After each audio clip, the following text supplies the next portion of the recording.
Kita ang paghagibis ng isang pampasaherong jeepney hanggang sa nabangga nito ang isang tricycle at e-bike sa barangay Poblacion 2, Nagcarlan, Laguna nitong Biyernes ng hapon.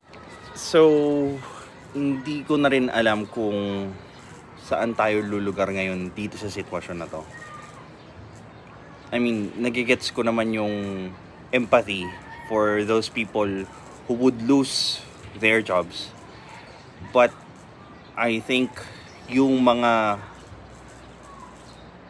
mawawalan ng mahal sa buhay because of that kapabayaan would deserve the bigger chunk of empathy natin.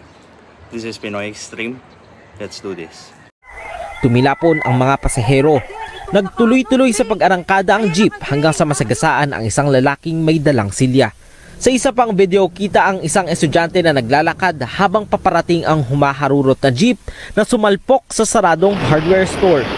Mabilis na nakatakbo ang estudyante kaya siya nakaligtas.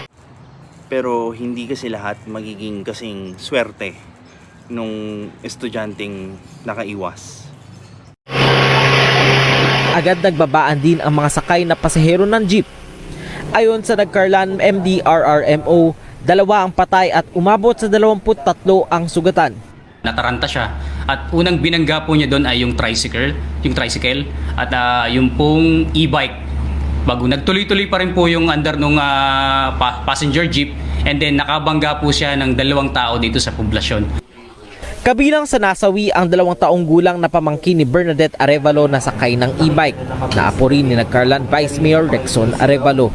Nakakalungkot at sa pagpasok ng taon ay nawalan kami ng mahal sa buhay. Nung anak kong may babangga na sa amin, niyapos ko na itong anak ko tsaka yung pamangkin ko. Kaso yung isa kong pamangkin, hindi ko nayapos kasi nasa unahan siya. Doon sa unahan ng driver. Labis ang hinagpis ng nanay ng biktima na si Cecil. Nakakabalik lang mula Saudi noong Disyembre. Kailangan po managot talaga kung sino yung dapat managot sa aming anak. Kasi kabata-bata, 2 taon pa lang po yan. Tapos biglang ganun ang mangyayari. Kaya dapat po talagang managot. Ang isa sa pinakamabigat mong pwedeng dalhin ay yung kabaong ng anak mo. Namatay din ang lalaking nabidyohan na may hawak na silya. Ayon sa misis ng biktima, nang hinamlang ng upuan ng mister para sa kaarawan ng ama. Hindi ko mako-consider na acts of God yung nangyari doon sa lalaki and doon sa 2 bata. Dahil hindi rin siya pwedeng kamalasan kasi meron kang magagawa para maiwasan yung aksidente na yun. Sa investigasyon ng pulisya, nawala ng preno ang pampasaherong jeep.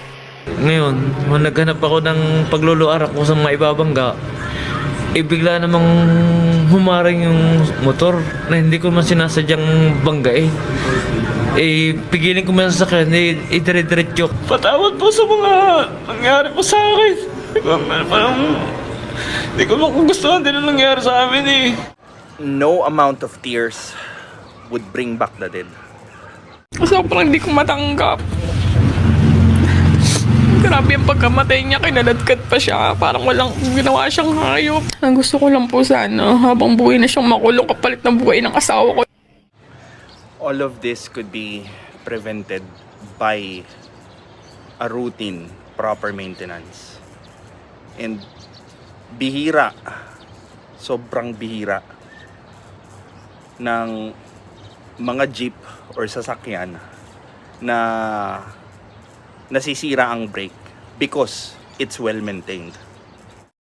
Nag-maintenance kami every coding para ma-sure na safe ang mga unit namin at pati na rin kami kasi lahat tayo ay may pamilya na uuwian. Kaso kasi hindi. Alam ko naman, may mga matitinong operator, may matitinong driver, pero you are outnumbered.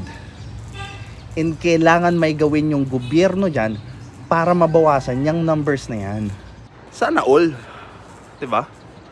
I mean, yan lang rin naman talaga yung objective ng modernization program. Magkaroon, simulat sa pool, ng roadworthy na jeeps. Siguro siguro alternate universe, minentain lahat ng sasakyan as such na maging roadworthy sila. Feeling ko wala yung modernization na yan eh. Kasi ginawa ng mga operator yung trabaho nila na i-maintain yung sasakyan para maging safe sila,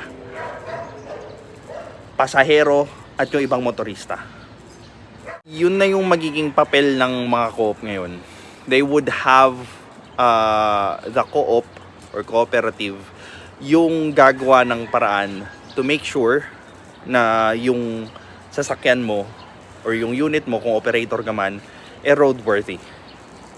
And then sila na rin yung bahala sa ibang bagay like pag finance ng kotse mo if ever hindi pa ito bayad. And yung iba pang technical na or yung business side nung pagpapatakbo ng isang jeepney franchise. This is Pinoy Extreme. Have a good day.